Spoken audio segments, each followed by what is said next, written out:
नमस्कार दोस्तों, welcome back to money matters. आज बात करेंगे आवास फाइनेंशियल्स लिमिटेड के ऊपर। आप लोगों को क्वेश्चंस आए हैं, आज से 3 महीने पहले इसके ऊपर एक एनालिसिस करी थी, उसमें क्या बोला था वो भी आपको सुनाऊंगा और आज क्या कमेंट्री हमारी उसके ऊपर भी हम बात करेंगे। लेकिन आप लोग ऐसे ही प्यार देते रहिए और आपका भी कोई क्वेश्चन हो कमेंट में आप पूछिए। आपका क्वेश्चन के ऊपर भी वीडियो जल्दी से जल्दी लाने की कोशिश होगी।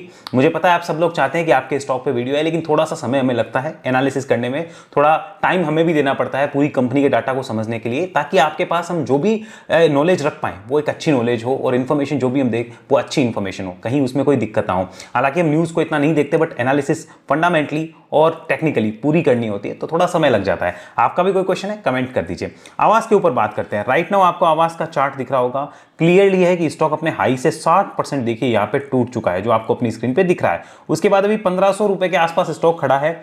इससे पहले की जो एक बड़ी गिरावट थी उसमें भी स्टॉक लगभग 60% अपने हाई से टूटा था और फिर एक लंबी तेजी आई थी। तो क्या इस बार भी एक ऐसी तेजी आ सकती है? डिस्कशन करेंगे, लेट्स हैव अ लुक। लेकिन सबसे पहले ये चेक कर लीजिए क्या कंपनी के फंडामेंटल्स अच्छे हैं या बिगड़ गए, क्योंकि स्टॉक 60% टूटा है। सबसे पहले ये जानिए कंपनी करती क्या है। ये देखिए हाउसिंग लोन और एडवांस प्रोवाइड करती है। कंपनी किसको प्रोवाइड करती है? चीजें लो और मिडिल क्लास लोग जो होते हैं, जो कि सेमी अर्बन या रूरल एरिया में, उनको देती है। और कंपनी के राजस्थान, महाराष्ट्र, हरियाणा, गुजरात, एमपी, उत्तर प्रदेश, पंजाब, इन सब जगह पे लगभग दिल्ली और कर्नाटका को भी मिला के 346 ब्रांचेस से ज्यादा है, जो कि हमें पता होनी चाहिए। कंपनी का ऑल ओवर इंडिया अच्छा नेटवर्क है। और इसके अलावा अगर बात कर ली जाए कंपनी का जो एक्सपेंशन प्लान है वो भी आपको पता चल रहा होगा। कंपनी अगले 3 से 5 साल में यहां पर 30 से 35 ब्रांच एवरी ईयर खोलने का प्लान कर रही है और 2 मोर स्टेट जो है वो कवर करने का सोच रही है। तो ये भी चीजें हैं जो है वो हमें पता होनी चाहिए। साथ में हमें ये भी जानना है कि यहां पर कंपनी ने लास्ट ईयर जो कि अलोकेट किया था, लोन सैंक्शन किया था, वो था FY22 में 3762 करोड़ रुपए का, जो कि प्रीवियस ईयर थे 33% हाइयर था। तो हमें ये चीजें पता होनी चाहिए। हम बात करते हैं आज की डेट में क्या है। सबसे पहले ये देख लीजिए, मार्केट कैप है 12,500 करोड़ के लगभग। स्टॉक का पी 28 पे है। ROC और ROE ठीक ठाक है। ROC मुझे इतना अच्छा नहीं लगा, लेकिन ROE में बहुत ठीक कह सकता हूं कि 14-15 का है तो बढ़िया माना जाएगा। रिटर्न ऑन इक्विटी अच्छा है। बुक वैल्यू 414 रुपए की, जो कि अच्छी है। प्रोमोटर्स की होल्डिंग कम है और यहां पर MD ने माल बेचा था, उसके बाद ही स्टॉक में गिरावट आई थी। तो ये कम है, तो हमें कम नोट डाउन करके रखना है भैया, ये नेगेटिव पॉइंट है। डेट टू इक्विटी रेशियो, ये तो देखो इस कंपनी में कोई मैटर नहीं करेगा। रीजन ये है कि यहां पे तो ये लोन का ही काम करते हैं, डेट इन पे रहेंगे। ये 1 के नीचे होना जरूरी नहीं होता है। प्रॉफिट की ग्रोथ अच्छी रही है, ये मैटर करेगा, देखना होगा। Free cash flow finance company में मैटर नहीं करेगा, क्योंकि इनका काम ही कैश के अंदर होता है, तो सारा वो कैश चलता रहता है। और मार्केट कैप टू सेल्स अच्छी मानी जाएगी। पीई रेशियो कम है, इसलिए ये कह सकते हैं कंपनी के अंदर ग्रोथ की संभावनाएं हैं। साथ में अगर इंडस्ट्री की पी देखो तो वो 22-23 की है और आज 28 पे हो, तो ज्यादा ओवर वैल्यूड भी हम नहीं कह सकते, फेयरली वैल्यूड हम कह सकते हैं। एक चीज ध्यान रखें दोस्तों, कंपनी 2011 में इनकॉर्पोरेट हुई थी और 2023 तक ये कंपनी लिस्ट होकर अच्छे रिटर्न्स दे रही है। जल्दी लिस्ट हो गई थी, सिर्फ 6-7 साल के अंदर अपने इनकॉर्पोरेशन के बाद। तो ये बहुत बढ़िया मैनेजमेंट होता है, तभी हो पाती है, वरना नहीं होती है ऐसे कंपनीज। आगे अगर बात कर ले कंपनी के एवरेज 5 साल के पीई की, तो वो पता है आपको कितना है? 57 का। और आज आप 28 पे हो। समझो चीजों को मैं क्या कहना चाह रहा हूं। आगे बात करते हैं क्वार्टरली रिजल्ट। अगर क्वार्टरली रिजल्ट को आप देखेंगे तो यहां पर आपको पता चलेगा कि कंपनी की सेल्स जो है वो जो जून 2020 में थी वो थी 234 करोड़ रुपीस और प्रॉफिट था 50 करोड़ का।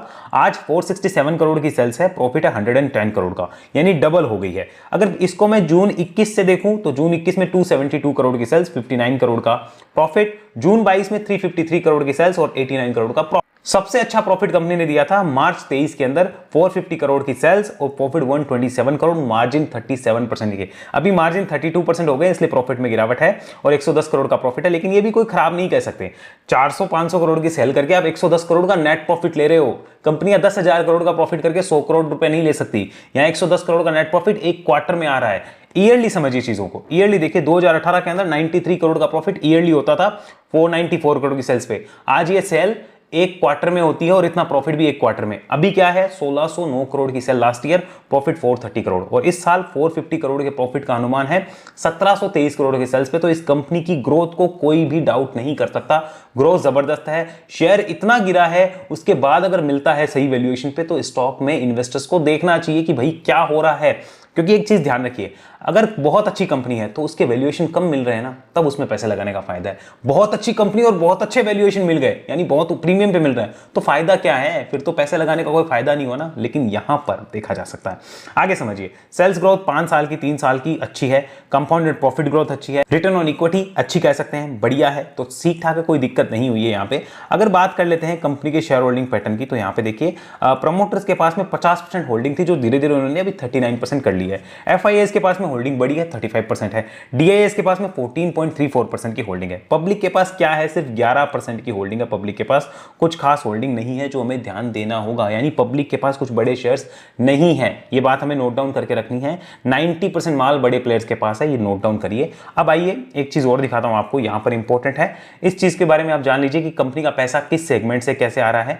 तो कस्टमर वाइज सेगमेंट मैंने यहां पे लगाया आपके सामने, जो आपको दिख रहा होगा कि सैलरीड क्लास जो है उनसे कितना पैसा कंपनी कमाती है, और साथ में जो सेल्फ एम्प्लॉयड है उनसे कितना पैसा कंपनी लाती है। लोकेशन इसकी 100% इंडिया है, खाली इंडिया में कारोबार है। इसका लोन ब्रेकअप जो वो समझिए, मॉर्गेज लोन देती है 33% और होम लोन है 66%। ये बेसिक जानकारी है जो इस कंपनी के बारे में हमें पता होनी चाहिए, ताकि हम जान लें कि हम जिस कंपनी में पैसे लगा रहे हैं वो करती क्या है।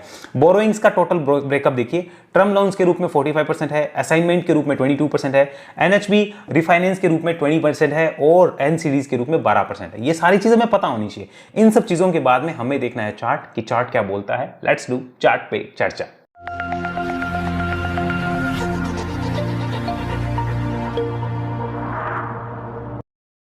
ये हमारी स्क्रीन पे चल रहा है आवाज फाइनेंशियल का चार्ट। एक बार पिछले वीडियो की क्लिप सुन लीजिए, हमने क्या बात करी थी, उसके बाद हम चार्ट पे चर्चा करेंगे।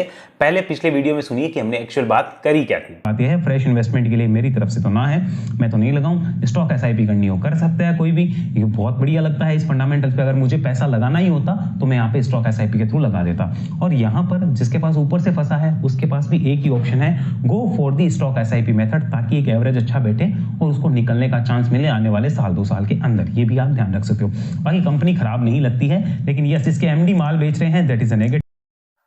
तो सुना आपने, हमने क्लियर बात करी थी कि स्टॉक SIP वालों के लिए एकदम बढ़िया से बढ़िया है, फ्रेश इन्वेस्टमेंट के लिए भी रुकना चाहिए, क्योंकि बड़ा पैसा नहीं लगाया जा सकता, बॉटम के कंफर्मेशंस नहीं है। क्या वो कंफर्मेशन आज आ गए, वो भी चार्ट पे आपको पता चल जाएगा, तो देखते हैं। और जिनके पास ऊपर में था उनको भी क्लियर मैंने बताया था कि जिनके पास ऊपर में उनके लिए भी बेचने का समय मेरे हिसाब से तो नहीं होता, बाकी अपने फाइनेंशियल एडवाइस से आप पूछ सकते हैं। अभी देखिए स्टॉक क्या कर रहा है, मैं इन सारी ड्रॉइंग्स को यहाँ से मिटाता हूँ, आपके सामने सिर्फ ये लगाता हूँ कि स्टॉक को समझिए कि 1640 रुपए के आसपास स्टॉक एक रेजिस्टेंस ले रहा है, जो मेन रेजिस्टेंस यहाँ पे स्टॉक का बन के आ रहा है। लास्ट वीडियो मैंने कहा था 1800 के ऊपर आता है तो ही बॉटम के कंफर्मेशन होंगे। अभी हमें वीकली चार्ट पे इंपॉर्टेंट लेवल मिला है 1640 रुपए के लगभग, इसके ऊपर आता है तो स्टॉक बुलिश हो सकता है, इतना हमें नोट डाउन करना है। 1640 का लेवल ये हमने नोट डाउन किया। अब इसको मंथली चार्ट पे कन्वर्ट करके देखते हैं कि कुछ वेरिफिकेशंस वहां हो रहे हैं क्या। यस, मंथली चार्ट पे भी आप देखेंगे तो पिछले मंथ का हाई भी यही था। अगर हम इस मंथ इसके ऊपर निकलते हैं तो एक कंफर्मेशन देगा, फिर 1800 2000 के गेट खुल जाएंगे स्टॉक के लिए, ये हमें ध्यान रखना है। तो मंथली चार्ट पे भी ये लेवल इंपॉर्टेंट नजर आता है। और यहां पर ये भी क्लियर है कि भाई साहब आप इस सेलिंग प्रेशर को ऑब्जर्व तभी कर पाएंगे पूरा जब आप 1800 के ऊपर निकलो, तो वो अभी हम निकले नहीं है। उसके बाद अगर हम बात कर ले यहां पर डेली चार्ट पे, तो आप डेली चार्ट को ध्यान से देखिए। ये मैंने डेली चार्ट आपकी स्क्रीन पे लगाया, साथ में मैंने यहां पे प्लेस कर दिया आपके सामने 200 दिन का मूविंग एवरेज। ये देखिए ध्यान से, 200 दिन के मूविंग एवरेज को चार्ट बहुत अच्छे से रेस्पेक्ट देता है। देखिए पहले इसी लेवल को सपोर्ट बना बना के ये ऊपर जा रहा था, अब इसी लेवल को रेजिस्टेंस बना बना के बेचारा नीचे आ रहा है। तो इसको काटना इंपॉर्टेंट है, ये कटेगा तो ही बात होगी कि भैया आपका बॉटम डन हुआ है, अब आपके लिए ट्रेंड रिवर्सल है, अब आप कुछ कर सकते हो। तब तक इसमें कुछ नहीं कहा जा सकता, ये चीज हमें नोट करनी होगी, तब तक इसमें कंफर्मेशंस नहीं आ सकते। चलिए इसको रीसेट किया, आज की डेट में प्राइस 1700 रुपए के आसपास आ रहा है, यानी वीकली और मंथली तो हमें 1640 का इंडिकेशन दे रहे हैं, लेकिन डेली चार्ट हमें कहता है भैया मुझे शिफ्ट करो 1700 रुपए पे। तो अब हमें इसको डेली के हिसाब से सुनना होगा, क्योंकि डेली चार्ट मोर रिलेवेंट यहां पे लगता है, इस बात को हमें नोट डाउन करना है। तो स्टॉक के लिए बॉटम के कंफर्मेशन कब है, 1700 के ऊपर है। हालांकि एक छोटा मोटा बुलिश इंडिकेशन 1640 के ऊपर भी होगा, बट 1700 के ऊपर आप कंफर्म हो जाओगे। जो लेवल पहले 1800 था वो कंफर्म हो गया, आप 1700 पे चेंज होके नीचे आ गया 1700 पे, ध्यान रखिए। और स्टॉक देखिए काफी महीनों से कंसोलिडेट ही करे जा रहा है, 1640 के ऊपर हल्का बुलिश और 1700 के ऊपर क्लियर बुलिशनेस बन जाएगी स्टॉक के अंदर, और ट्रेडिंग अपॉर्चुनिटी भी बनेगी। आज ही नोट डाउन कर लीजिए, 1700 के ऊपर जाता है तो स्टॉक के लिए 1600 का सपोर्ट लेकर एक ट्रेडिंग अपॉर्चुनिटी 1800 1900 2000 के लिए भी बनेगी, ये भी नोट डाउन कर लीजिए। अब चलते हैं वापस इसके वीकली चार्ट पे। वीकली चार्ट पे देखते हैं कि आप क्या हो रहा है। ये वीकली चार्ट मैंने वापस कन्वर्ट किया, इंपॉर्टेंट लेवल्स और करना क्या है वो समझिए। सबसे पहले भाई साहब स्टॉक गिरते जा रहा है, गिरते जा रहा है, गिरते जा रहा है। अब 1700 के ऊपर आपको इंडिकेशन आएंगे, जो पीछे यहाँ पे एक बड़ा सपोर्ट था वही अब रेजिस्टेंस बन के एक्ट कर सकता है। तो 1700 के ऊपर आप बुलिश हो जाएंगे, ये कंफर्म हो गया। ट्रेडिंग अपॉर्चुनिटी भी बनेगी, ये भी कंफर्म है। तो जिनके पास ऊपर से लिया है, क्या करना चाहिए मैं अपना बताता हूं। मैं होता तो अभी मैं फंडामेंटल चेक करता, एकदम मस्त है, कोई खराबी नहीं है, बढ़िया फंडामेंटल है, ऐसी कंपनी ही चाहिए इन्वेस्ट करने के लिए। तो बेचने का मतलब नहीं है फंडामेंटल के अकॉर्डिंग, टेक्निकल के अकॉर्डिंग। टेक्निकल अभी सही हो रहे हैं, खराब नहीं है, अभी न्यूट्रल है, तो टेक्निकल के हिसाब से बेच कैसे दे। बेचने का मतलब नहीं बनता, ये मुझे पता चल गया कि मैं यहाँ पे भी नहीं बेचूंगा। अगर मेरे पास ऊपर से भी होल्डिंग है या नीचे से भी कहीं से भी लिए, बेचने का अभी नहीं है, ये पता चल रहा है। ओके, तो अब यहां से स्टॉक 60% टूटने के बाद ये जो 1700 को काट देगा, तो एक ट्रेडिंग अपॉर्चुनिटी बनेगी, बिल्कुल बनेगी। उसमें 1600 इंपॉर्टेंट लेवल रहेगा, 1800, 1900, 2000 के लिए वो ट्रेडिंग अपॉर्चुनिटी देखी जा सकती है। ये अभी आपको नोट डाउन कर लेना है। दूसरी चीज, यहां पर कोई फ्रेश जो कहते हैं ना कि यार इन्वेस्ट कर सकता है क्या, तो देखिए फ्रेश इन्वेस्टमेंट का मैं आपको सीधा फॉर्मूला बता दूं भाई साहब। बॉटम के कंफर्मेशन अभी नहीं है, 1700 के ऊपर है, तो उसके ऊपर अगर आप करना चाहें तो आपकी मर्जी है। लेकिन अगर आप अभी करना चाहते हैं तो सिर्फ एक ही सॉल्यूशन है, दैट इज स्टॉक एसआईपी या फिर बाय ऑन डिप, या फिर बाय ऑन डिप। एक बार में पूरा लेने की जरूरत नहीं है, बाय ऑन डिप कर सकते हैं। उनके लिए कंपनी के फंडामेंटल खराब नहीं है, बस्ट है, टेक्निकल अभी न्यूट्रल है, तो कुछ बता नहीं रहे, इसलिए बाय ऑन डिप या स्टॉक एसआईपी करके स्टॉक में बैठा जा सकता है।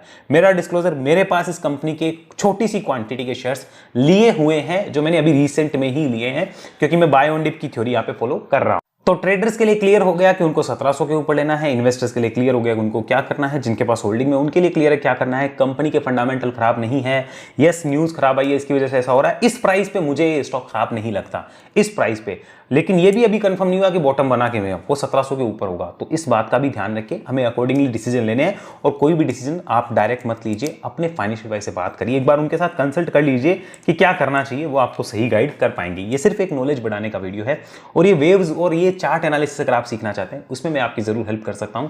नीचे डिस्क्रिप्शन में वेव एनालिसिस की डिटेल है, वहां आइए। 2 महीने आप 1-to-1 सीख के, मैं एक टाइम पे सिर्फ एक इंसान को सिखाता हूं। उसके बाद आप लाइफ टाइम हमारे ट्रेनिंग्स ग्रुप का पार्ट रह सकते हैं, जहां मेरी अपडेट और इन्फॉर्मेशन और नॉलेज का फायदा आप ले सकते हैं। और अगर आप सिर्फ प्रीमियम चार्ट की एक्सेस चाहते हैं कि मैं आपको प्रीमियम चार्ट की एक्सेस प्रोवाइड करता रहूं, जहां पे मूवमेंट आने का चांस हो, तो उसके लिए आपको ज़ेरोधा एंजल अपस्टॉक से एलाइज ब्लू में अकाउंट खुलाना होगा। और उसके बाद में आप ये डिटेल्स जो वो हमें फॉरवर्ड कर सकते हैं इस नंबर पे, तो आपको हमारी टीम ऐड कर देगी। वेव एनालिसिस की जानकारी के लिए भी आप इस नंबर पे कॉल कर सकते हैं। मिलते हैं अगले वीडियो में, तब तक के लिए आपका बहुत बहुत धन्यवाद।